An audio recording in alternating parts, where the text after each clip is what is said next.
Hello, I am FIFA, and this is Janai. Come with us as we visit Pelee Island. Pelee is an island in Ontario, on the Erie Lake. It is about 4-hour drive southwest of Toronto, and is the southernmost inhabited place in Canada.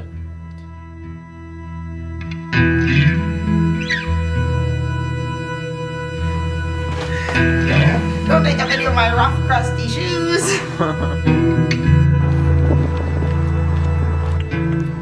It is way too early o'clock, and we are headed out. Hello. This is a bad idea. I don't know who had the idea of going to Pelee Island at 6-something a.m. I feel like that would be this man. It's not my idea at all. Nope. The camera is way too close to me. We wanted to do a day trip, and in order for us to catch the 10 a.m. ferry ride, we needed to leave very early in the morning. Well, no road trip in Ontario is complete without a little stop at an en route. The quintessential stop for any road trip in Ontario. En route. Hey. We're almost there. After 3.5 hours of driving, we arrived in Kingsville, Ontario, where we will take the 1.5-hour ferry ride.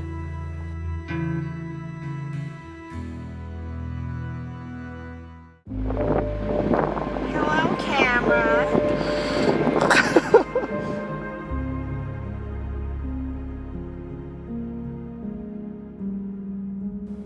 It was hard to believe they would take 1.5 hours to get to Pelee Island, as you can actually see the island from mainland Ontario. But it did.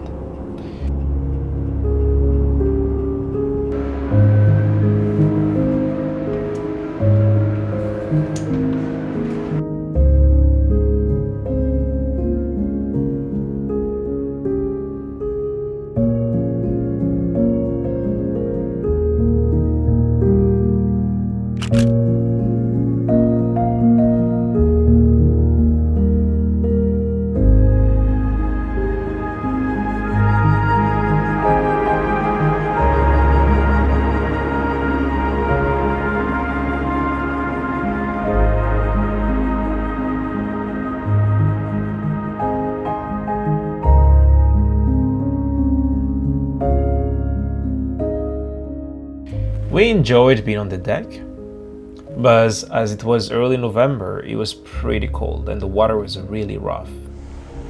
It was so rough actually that Janai got sick.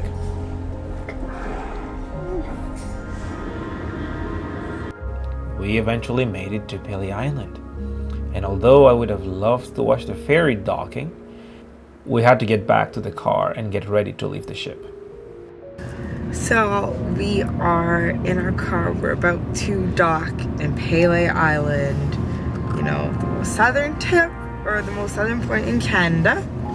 Inhabited point in Canada. Okay, the most southern inhabited point in Canada.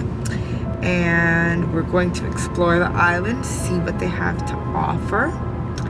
And yeah, I'm no longer seasick, so that's great.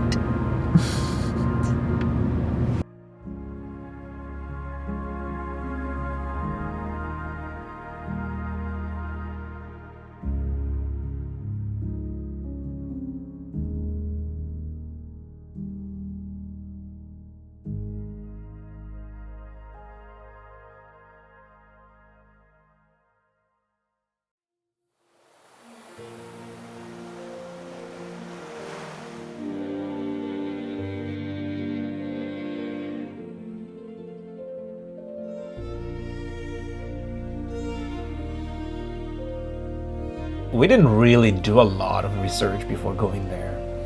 For me, the idea of going to the southernmost place in Canada was enough reason to go there.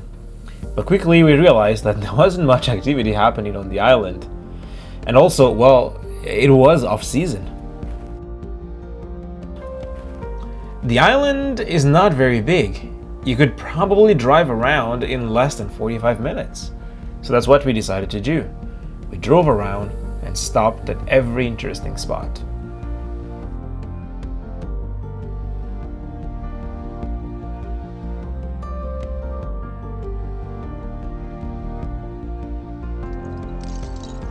I really enjoyed the serene, calm landscape of the island. It was really good to be out of the busy and loud life here in Toronto and to be somehow connected with nature. And although we met a few people, it was really, really quiet. We felt like we were on a deserted island.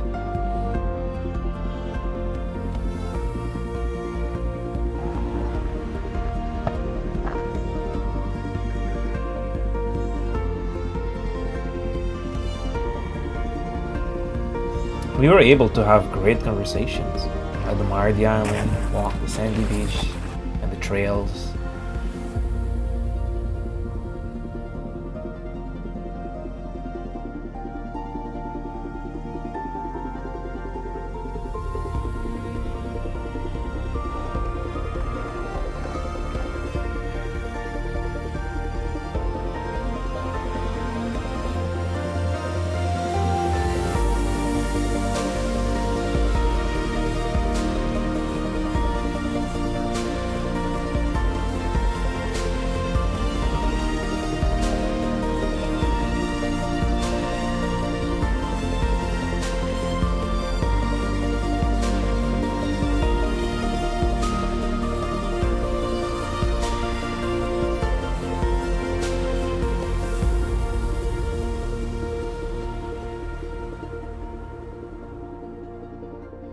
By 2 p.m., we got pretty hungry.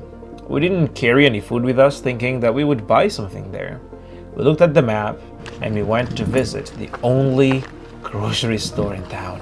They told us that the only 2 restaurants on the island were closed for the season and that we had a couple minutes to grab whatever we needed as the store closes at 2 p.m. So here we are with our fruit cups, our Ritz, our disgusting chicken salad sandwich. This is our lunch. Disgusting. This is our lunch because everywhere here is closed. We should have done research before coming here. YOLO. Aye, man. We have food. And even if we didn't have the food, it's only 2 hours left. It's not like we're gonna die. We weren't gonna starve. Yeah. He would have gotten really We hungry. had just enough to eat so that we wouldn't be too hungry, and we eventually made it to the island's famous lighthouse. After 4 hours on the island, it was time for us to head back to the harbor, where we would take the 4 p.m. ferry and head back home. This time the water was very calm, and I definitely had a happier camper with me. The sunset was beautiful, and there is just something about watching the sunset from a boat. It was a wonderful experience. Will I go back? Well, I don't know. I feel like I was able to see most of what I needed to see in one trip. But if you're thinking about going, I highly recommend it. Until next time, thank you for watching.